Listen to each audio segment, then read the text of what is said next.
বিসমিল্লাহির রহমানির রহিম। আসসালামু আলাইকুম। জিয়া সাংস্কৃতিক সংগঠন জিসাস চট্টগ্রাম উত্তর জেলা কর্তৃক শ্রদ্ধাঞ্জলি নিবেদন করতে আসছে। আজকে এই বৈরব আবহাওয়ার কারণে আমরা এখানে সবাই একত্রিত হতে পারি নাই।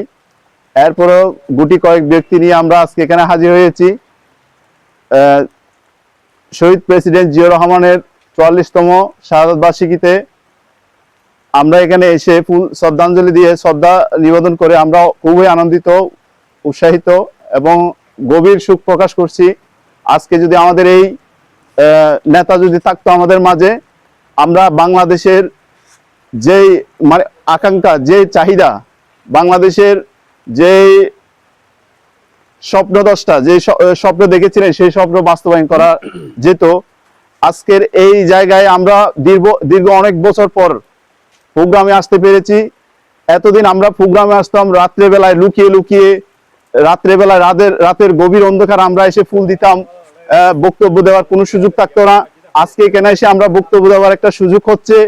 এই যে সুযোগটা আমাদেরকে যে সমন্বয়করা বা আমাদের যে ছাত্র জনতারা আজকে এই বিশাল অর্জন করার সুযোগ করে দিয়েছেন। তো আমি বলবো চট্টগ্রাম উত্তর জেলা জিসাসের পক্ষ থেকে এদেরকে আমার অন্তরস্থ থেকে কি ধন্যবাদ জানাচ্ছি। এই সাথে ধন্যবাদ জানাচ্ছি ধন্যবাদ জানাচ্ছি আমাদের মহানায়ক রাষ্ট্রনায়ক তারেক রহমানকে, যার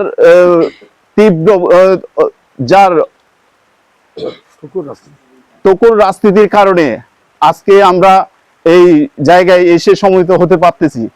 তো আমি বেশি কিছু বলবো না।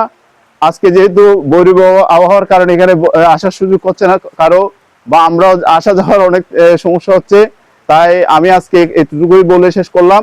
ধন্যবাদ সকলকে। আসসালামু আলাইকুম।